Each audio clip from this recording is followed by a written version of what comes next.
Welcome back to KAMMA. I'm Khalil Deal. I'm Andy O. We are KAMMA about to talk about US. We're about to talk about UFC Vegas '94. Uh, Amanda Lemos versus Verna Jandaroba, and we're going to talk about our early predictions for the prelims. Just going to talk about the prelims here right now. Just go over the card real quick, and then we'll get into it. So we got the first fight: Mohammed Usman versus Thomas Peterson. After that, we got Luana Carolina versus Lucy Pudilova. Then we got Loic Radzhabov versus Trey Ogden. Miranda Maverick versus Dion Barbosa. Brian Kelleher versus Cody Gibson. And Haider Amil versus Jung Young Lee. All right. This part looks like it's going to be pretty interesting. We'll get it started right away with the first fight. Yeah. There look to be a couple bangers on this card, a couple sleeper fights, so I'm looking forward to it. Up first, we got Muhammad Usman at 10-3 against Thomas Peterson. Now, here I'm going to have to go with Muhammad Usman. I think, look, both these guys are sloppy. Both these guys are slow. I'm not a big fan of either one of them, but I'm going to have to give the edge to Usman with more UFC experience. He has more knockout power. I think Thomas Peterson's going to have to get Muhammad Usman down. He couldn't do that with, who was it, Jamal Pogues? And I really don't think him seeing, I don't think he's going to be able to do that to the stronger Usman. And yeah, real sloppy fight. I predict knockout or decision for Usman. All right, man. Perfect. So yeah, my pick is going to be the same. I got Mohammed Usman to win this fight. Thomas Peterson is absolute garbage. This guy is, I don't even know why they call him a heavyweight. He's just a fat guy who was a middleweight and now is in a heavyweight. I think he's absolute trash. That fight against Jamal Pogues, I actually had money on Thomas Peterson, so it's not like I didn't like this guy at the beginning. I actually liked this guy, and I thought that he would be able to take down Jamal Pogues in that fight. He did fuck all. He didn't. His attempts to take down were garbage. He barely even tried to get a double leg on Jamal Pogues. Couldn't. Every time he grabbed his leg, couldn't do nothing with it. Couldn't take him down for the life. My mom is 81 years old in August, and I don't think Thomas Peterson could take her down. That's how bad this guy's takedown is. Okay, Ouch. Muhammad Usman is a beast. The guy is huge. He's roided up. He's a huge guy at 6'2". He's going to have a 5-inch reach advantage. And again, Jamal Pogues, the loss to Jamal Pogues for Thomas Peterson in the UFC. Prior to that, he was in the contender series. Muhammad Usman just fought some better guys. I mean, yeah, he lost to Mick Parkin, but he did beat Jake Collier. He beat Junior Tafa. He beat Zach Pauga. So he's fought in the UFC more. Thomas Peterson lost his first fight in the UFC. There's no way I'm going for this bum of Thomas Peterson. I got Muhammad Usman winning. I think he'll knock his ass out. Just like Waldo Cortez Acosta knocked him out back in the day in the LFA. So I think Muhammad Usman will knock him out, maybe win a decision, but there's no way Peterson's taking this guy down. That's for sure. All All right, right. so we're in agreement with the first fight here with Muhammad Usman. Let's move on up the card here to the next fight. We've got Luana Carolina against Lucy Pudilova. This one's a little tricky. I was going back and forth on this one here. But my pick, I got to go with Luana Carolina. I was thinking of going with Lucy Pudilova, just when I found out that she's moving up in weight. That's why, man. Luana Carolina is moving up in weight here. I still don't think that Lucy Pudilova is that good. I still don't think she's going to be able to beat her. I think Luana Carolina, she's actually big for the division. She's 31 years old. They're both the same age. She's big So for the division, but she's going up in weight. she's going So up in she's gonna be weight, smaller in division. still pretty big. And I don't know if Lucy's going to be that much bigger, man. Yeah, she's going to have a 2-inch height advantage, but Luana's going to have a 1.5-inch reach advantage there.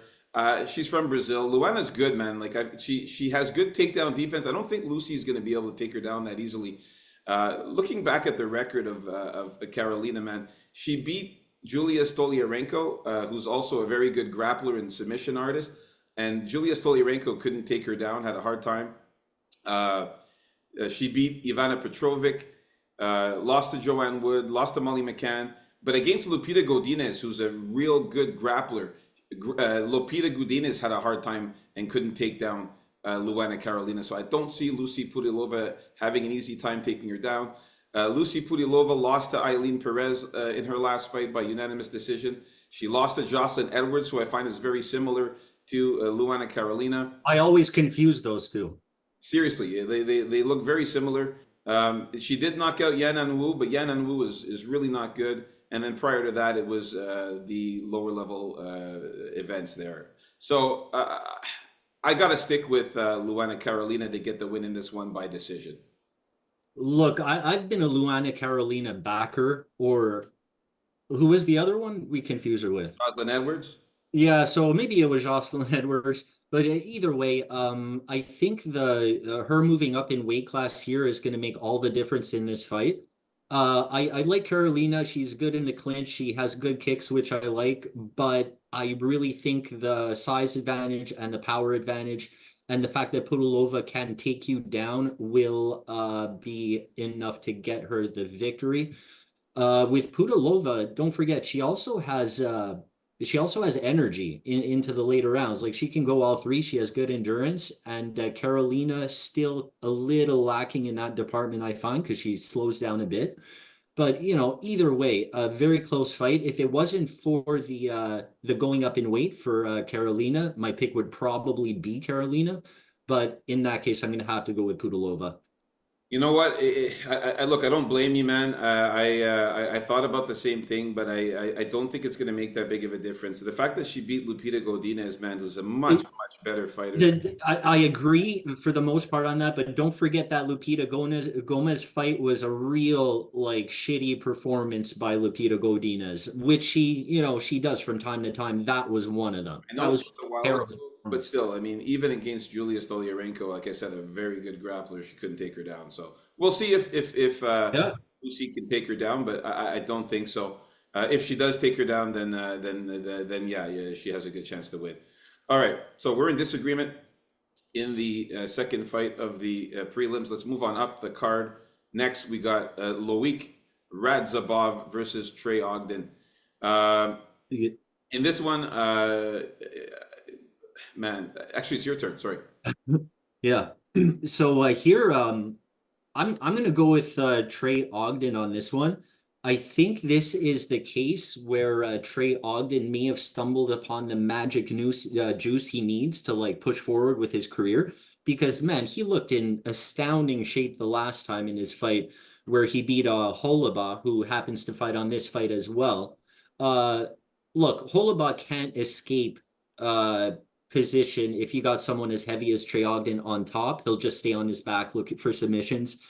Against Loic Razabov, it's going to be a different story because he he come he sorry here.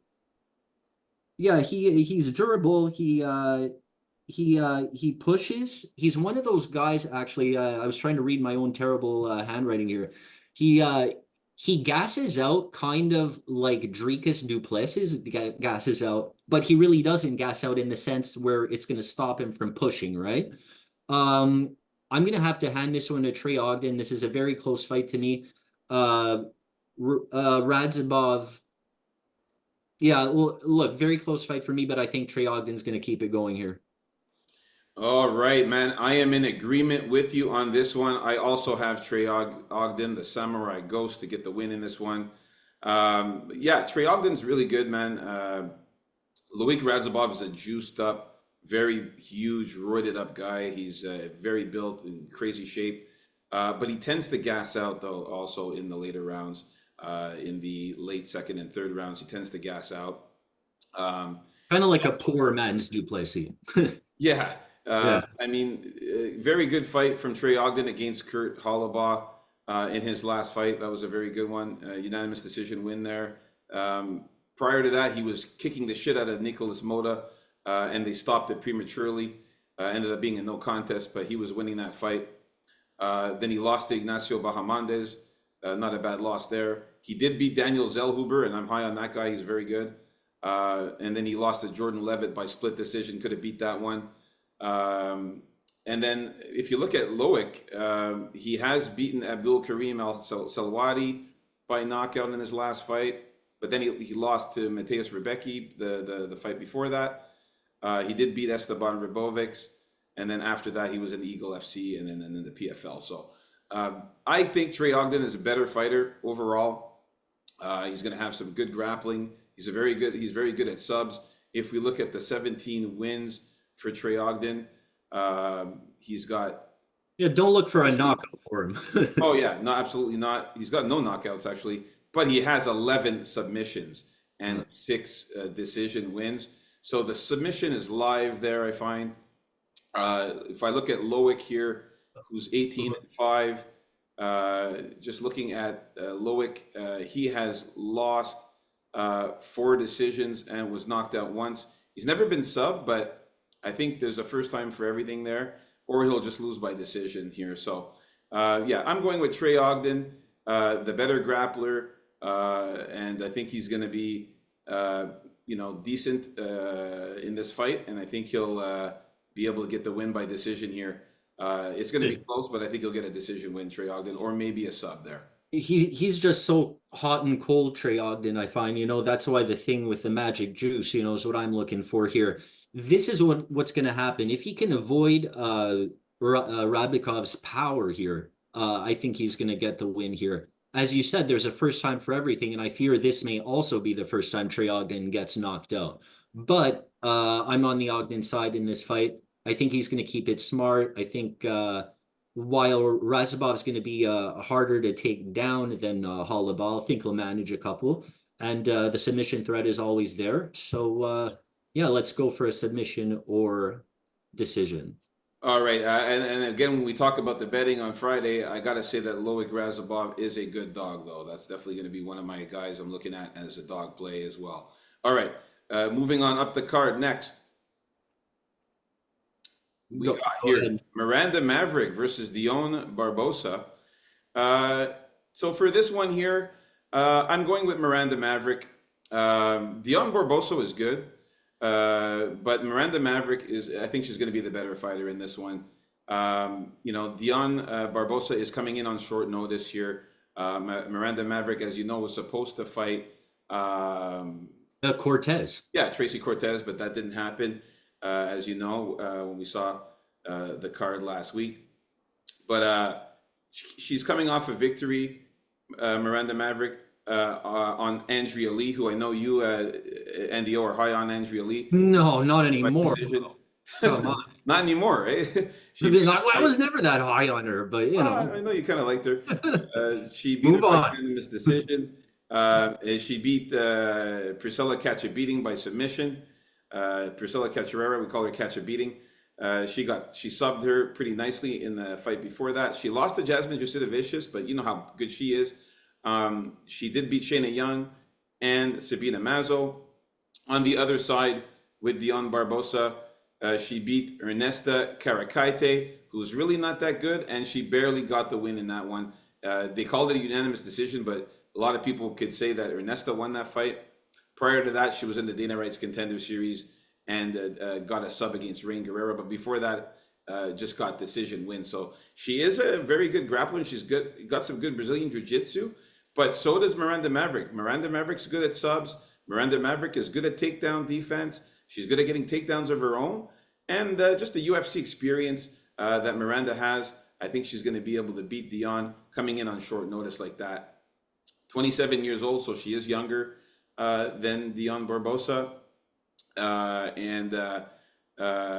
She's going to be 3 inches shorter, but I don't think it's going to be a big deal. Most of the women she fights are taller anyways. I got Miranda Maverick winning this one by submission or decision. I'll say right off the bat that I don't think the odds should be this wide. I've never been the biggest fan of Miranda Maverick, I'll admit it, but the fact that this fight is on short notice, I think it's just going to be too much for Barbosa to get the win. I'd even say that Barboza has better BJJ than Miranda Maverick. And while some people say Miranda's Maverick striking isn't really up to par, I think it's actually not that bad. Uh, the thing here is Miranda Maverick, even if she's having a shitty fight, like for example, against Judah Vicious, I don't know if it was really a shitty fight, but she was trying to buy her, but she was trying to take her down a plenty, and Judah Vicious wasn't having any of it. And didn't really stop Miranda Maverick from trying, right? So I think that pressure is going to tire out Barboza.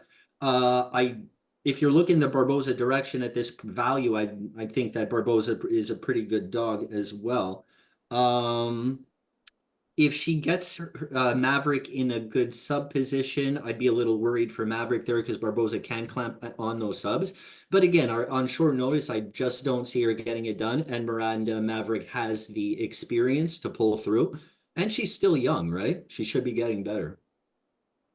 All right, so we're in Yeah, agreement. yeah. So my call is going to be let's just go with a decision or sub for Maverick. All right, we are in agreement on this one. Looking good. So far, only one disagreement in these prelims so far. Let's move on up to the next fight. We got Brian Kelleher versus Cody Gibson. Who you got here, Andy? Oh wow. All right. So this is like a battle against an ultra washed guy in Kelleher against a guy who like never even was really dirty. You know what I mean? And they're both like old. And Brian Kelleher, the thing that I just found out something about Brian Kelleher is that he went through a serious like spinal neck surgery like after his last fight. And this is not good for an older bantamweight, right? So I'm going to have to side with Cody Gibson here. I'm by no means a fan of Cody Gibson. I think this is his third go around with the UFC. Uh, where I'll give him the edge now, Gibson, is his endurance, and I think if he keeps Kelleher at bay, even with his volume, he should be able to get a decision victory. But really, with the condition that Kelleher is in, I can even see a knockout.